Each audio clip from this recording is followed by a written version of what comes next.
Aujourd'hui, on va voir une chose capitale en musique, un concept aussi important, voire même plus important que les notes, le rythme.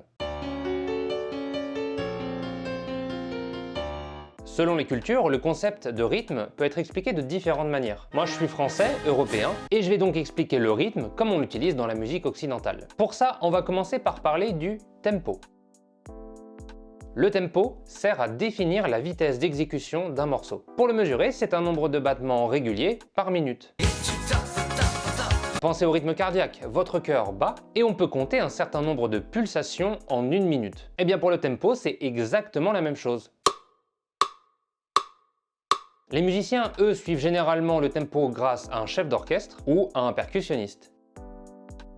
Comprendre ce qu'est le tempo, ça permet de comprendre ce qu'est le temps en musique. Et le temps, c'est simplement la durée qui sépare deux battements. Je vous schématise ça. Ça, c'est les battements, qu'on appelle aussi pulsations. Le premier temps commence ici et se termine ici. À l'instant où le premier temps se termine, le deuxième temps commence. Le deuxième temps, lui, se termine quand le troisième commence, etc.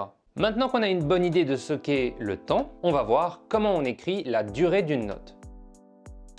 Les figures de notes sont des symboles qu'on utilise pour indiquer la durée d'une note. Je vous présente les plus communes. On part de la ronde, qui vaut 4 temps, puis on va diviser par 2 à chaque fois pour obtenir la valeur suivante. La blanche vaut donc 2 temps, la noire vaut 1 temps, la croche un demi-temps, et la double croche vaut un quart de temps.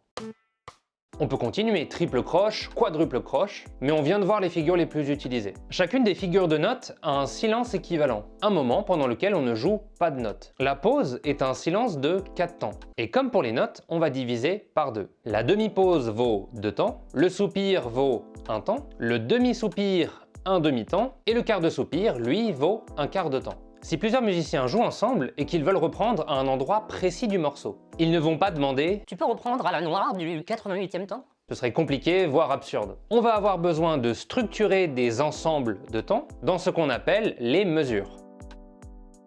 Une mesure, c'est ce qu'il y a entre ces deux traits, qu'on appelle des barres de mesure. Wow. Les mesures sont égales, elles contiennent le même nombre de temps. Et généralement, il y a 4 temps par mesure. C'est pas toujours le cas, mais on verra ça dans une prochaine vidéo. Pour l'instant, je prends l'exemple d'une mesure à 4 temps. Je peux y mettre 4 noirs, 2 blanches, une ronde, une pause, mais je peux très bien utiliser différentes figures de notes. 2 noirs et une blanche, 4 doubles croches, une demi-pause et 2 croches. Bref, la seule chose importante dans ce cas, c'est qu'on ait un total de 4 temps par mesure. Je m'arrête ici pour aujourd'hui. J'espère que cette vidéo vous aura aidé à comprendre les premières notions de rythme. Vous pouvez vous abonner à la chaîne pour ne rien manquer, liker pour me soutenir. On se retrouve pour une prochaine vidéo et d'ici là, écoutez de la zik.